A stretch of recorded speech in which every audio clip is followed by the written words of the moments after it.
Can't decide where to stay for your next Hong Kong trip?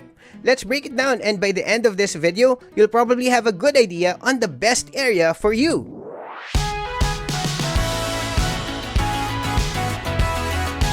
Hey there, poor traveler! We are Vince and Josh, and we have been blogging for the past 13 years. We have visited Hong Kong several times, and we have tried staying in most major areas, so let's compare.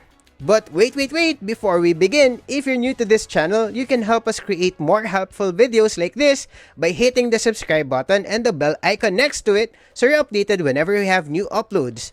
If you're watching this on Facebook, we're on the road to 1 million followers, so give us a like and follow too.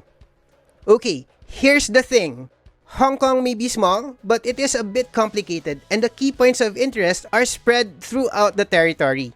The airport is here, the business district is here, Disneyland is here, and the shopping centers are right here. So, to better understand that, let's first take a look at Hong Kong's geography. This is Hong Kong. Let's zoom in a bit. As you can see, much of it is a peninsula protruding from the southern coast of China. To its north is Shenzhen, and to its west, now connected by a bridge, is Macau. And like Macau, Hong Kong is a special administrative region of China. Yes, it is a part of China, but it has its own economy, currency, and immigration laws. That's why even Chinese mainlanders still need to go through immigration checks when entering Hong Kong. It is composed of three main regions: Hong Kong Island, which is this island, Kowloon on the peninsula, and the New Territories, which is all over the place, but includes 200 outlying islands including this, Lantau Island. And it's best to be familiar with it because you'll most likely pass through it, because you'll find the Hong Kong International Airport right here, located on reclaimed land on Chek Lap Kok Island, just off Lantau. Moving on, this part of Lantau closest to the airport is called Tung Chung. We'll discuss this later on, but for now, let's head downtown. Hong Kong City Center has two faces. One of them is Kowloon, which covers most of the developed area on the peninsula or mainland. This is the older and more traditional side of the city.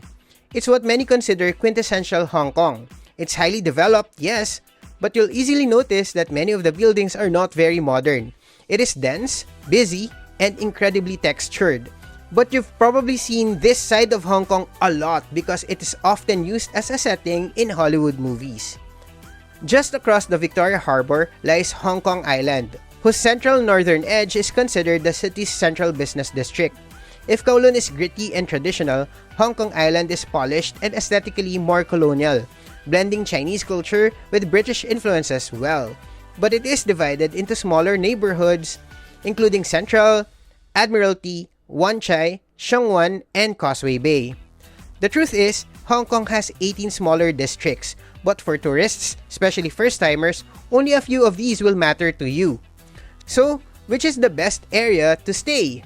Well, that depends on your specific itinerary, but let's take a look at each main area to see if this is the one for you, starting with Tsim Sha Tsui. Tsim Sha Tsui, or TST, is well known among budget travelers because of three things. First, accessibility. There is no direct train line between TST and the airport, but there are direct airport buses that stop at multiple points across the district. In fact, TST's main artery is Nathan Road, which runs parallel to the A21 bus route and also to a section of the MTR or subway train's Tsuen 1 line. This subway line also connects TST to the central district on the other side of the harbor. There are multiple MTR stations, ferry terminals, and bus stops here. See? Very accessible. The second reason is its proximity to some key attractions including the Avenue of Stars, the K11 Mall, and the shopping streets in Mong Kok and Jordan areas. And lastly, there's a lot of budget-friendly accommodations in Tsim Sha Tsui, most of them housed in two famous or infamous buildings, the Chungking Mansions and Mirador Mansion. You may have heard a lot about these two properties before. Some may be good, some may be not so good. So, what's the truth? Well, these two are old residential buildings, but many owners have turned their units into guest houses or mini hotels for tourists. They look nice and polished from afar, But up close, it can be a bit intimidating. Its crowded ground floor is a maze of various shops, and when you go inside, let's just say that these buildings have seen better days. But don't write it off yet. Actually, in our early years, we always stayed here, and with the exception of long elevator lines occasionally, we never really had a bad experience. That's not to invalidate other accounts I've seen online which mention bed bugs and all. I'm just saying we didn't have that kind of experience, even in our most recent stay here just a few months ago. But that's the thing, while they look dated or dare I say dilapidated from the hallways, some units are actually clean and well kept inside. Just a few months ago, we booked a room at Victoria Inn at Mirador Mansion and it was a very pleasant stay. It's just a matter of booking a reputable establishment, so always check reviews. But beware, because space is such a scarce commodity in these parts of Hong Kong, most rooms in Kowloon are small and cramped, to say the least. There isn't much space to move around, but you'll find properties that are cleverly designed. By the way, Tsim Sha Tsui is mostly flat, which makes a walk across the area a walk in the park. The streets are busy and narrow though, so don't be too complacent. We have a list of suggested hotels not just in Tsim Sha Tsui but in other districts we're tackling in this video. Just follow the link in the description and pinned comment. If you decide to book with Klook, use our code ThePoorTraveler for extra discount. That's ThePoorTraveler, single L. By booking using our links, you'll also help us create more videos like this. Another area worth checking out in Kowloon is Mong Kok. Technically, it is part of Yau Chim Mong District, the same administrative unit that Tsim Sha Tsui belongs to, and it has a lot of similarities to TST. It is also accessible from the airport by the same direct bus, Bus A21. It's also along the Sheung Wan line, which is connected to Central, and Nathan Road, which is punctuated by multiple bus stops. But the vibe in Mong Kok is significantly different. Its streets are lit by colorful neon signs, and the energy here is more buzzing, more frenetic. It's a popular shopping area. Its map is scribbled with night markets and shopping streets, including the legendary Sneakers Street. So if you love shopping for shoes, this is the spot for you. And if you're into street food, well, you're gonna love Mong Kok. When searching online, you'll also come across several affordable accommodations in Mong Kok, both old and new. Yep, there are a lot of cheap hotels and guest houses in Mong Kok too, just like in Tsim Sha Tsui, sometimes cheaper than Tsim Sha Tsui.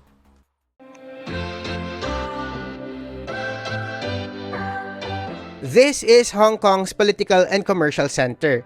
As mentioned earlier, it looks more polished and more modern than Kowloon. Strictly speaking though, Central refers to this area. But for tourism purposes, the term is sometimes used loosely to include the whole Central and Western District, encompassing Admiralty and Sheung Wan. Central is also bustling, especially at rush hours, but it gets less busy as you move away from it. On our most recent trip, we also stayed in this part of Sheung Wan, which is very quiet. Central is your jump-off point to two popular attractions, Victoria Peak and Ocean Park. So if your itinerary has these two sites on two separate days, this may be a good base. Central is also easily accessible. There is a direct bus from the airport, which is the A11 bus, but most importantly, there is a direct train, the Airport Express, which is the fastest way to get to the city center. You can reach Central in roughly 30 minutes from the airport, which is significantly quicker than taking the bus or multiple regular train rides, especially at rush hours. If you want to book a seat on the Airport Express train, you can reserve in advance on Klook too. We'll add the link in the description and pinned comment. Another big pro for Central is that it's dotted with countless iconic foodie spots, and many of them are affordable. Some are even awarded with a Michelin Bib Gourmand or Michelin stars. I've stayed at the Central area a number of times, and I loved it each time because of these restaurants. There's even a food tour around the district. While many hotels in Central District are upscale, it is not impossible to find relatively inexpensive places to stay, especially in the Sheung Wan area. So, is Central the perfect base in Hong Kong? What's the catch? As much as I adore Central, it's not for everyone. It is hilly, the ground is very uneven, and there are a lot of stairs. Walking around can be exhausting if you're not used to it, and it can be very challenging for those with mobility issues. And although not as bad as Kowloon hotels, space here is also costly, so expect tiny cozy rooms. Before I move on to the next spot, I'd also like to mention neighboring Wan Chai and Causeway Bay. They are located in administrative districts separate from Central, but to be honest, as tourists, you won't feel the difference. But these two are popular among expats, so they do feel more cosmopolitan. Causeway Bay is also a shopping and entertainment hub and is often recommended for families.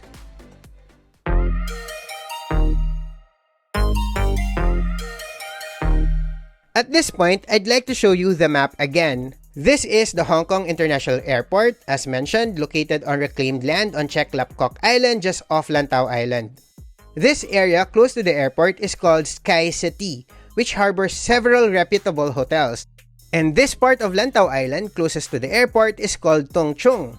Many of the lists of best places to stay that you'll find online don't even mention these two areas. So why am I telling you this? Simple, because I disagree. Don't dismiss them right away. I actually believe that in many cases, these two places may be ideal for some travelers.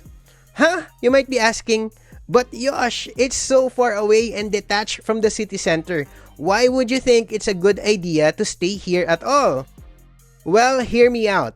It's not for everyone, but if it's your first time and staying in Hong Kong for 4 days or shorter, and your itinerary involves a full day at Hong Kong Disneyland, a visit to Ngong Ping 360 cable car which will take you to the Big Buddha, or perhaps with a day tour at Tai O Village, and you're also going to do a Macau side trip, well, look at this map. The airport is here, Disneyland here, the Ngong Ping cable car is here, the Big Buddha here, and to get to Macau, you'll need to make it through the Hong Kong-Zhuhai Macau Bridgeport, which is where? Yep, right here. If your hotel is here in Kowloon or Central area, you're gonna be spending a lot of time and money just to get to this part over and over again. So why not just book your hotel here at either the SkyCity or in Tung Chung? Most of the hotels here offer free bus transfer to and from the airport and Tung Chung MTR station. Yep, completely free of charge. And there's usually a bus every 30 minutes or so. Most hotels here are a bit high-end, Marriott, Sheraton, and the like, but its prices are competitive, much lower compared to its counterparts in the city center and sometimes up to par with mid-range ones.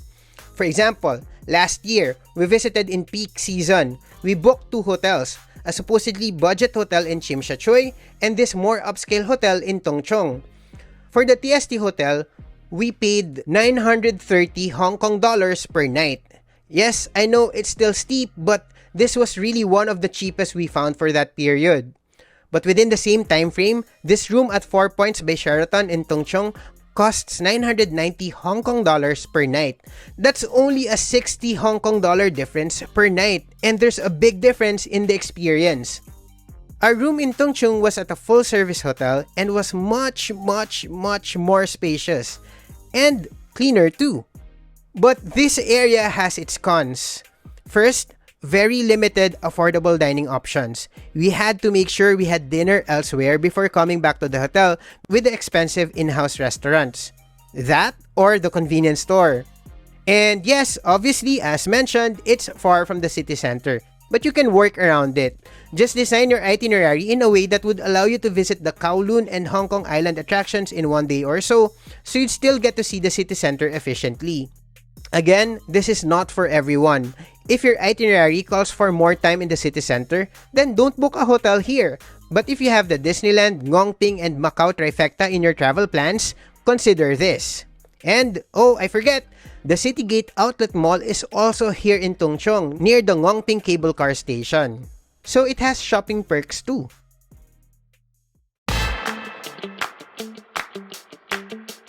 So, out of all the areas we described, which is the absolute best? And again, I'd have to answer with that depends on your itinerary. If most of the places you're gonna visit are in Lantau Island like Disneyland, Ngong Ping 360, and you're doing a day trip to Macau, I really think SkyCity and Tung Chung are your best bets. If your itinerary involves multiple days in the city center, then stay in either Kowloon or Hong Kong Island. If you're a foodie, I recommend you stay in Central or Sheung Wan district.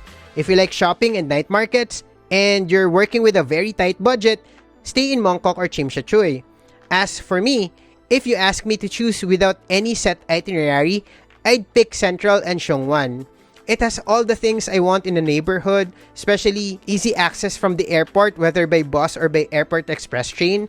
And it's also close to key attractions like Victoria Peak, and there are a lot of delicious food spots. So yep, it's the Central Sheung Wan area for me.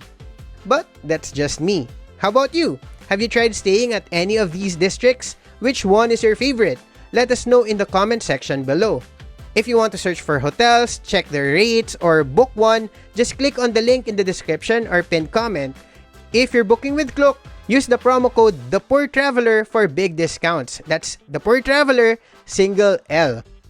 In our next video, I'll share with you all the hotels and hostels and inns we have tried in Hong Kong. If you don't want to miss that, subscribe to this channel if you haven't yet, and ring the bell so you're notified when it's published. If you're watching this on FB, like and follow this page too. You can also follow us on Instagram, X, and TikTok. Just search at The Poor Traveler, single L. We also have a podcast. Follow The Poor Traveler Podcast on Spotify and Apple Podcasts. That's all for now. Remember, plan smart, travel safe, and make every trip worth it.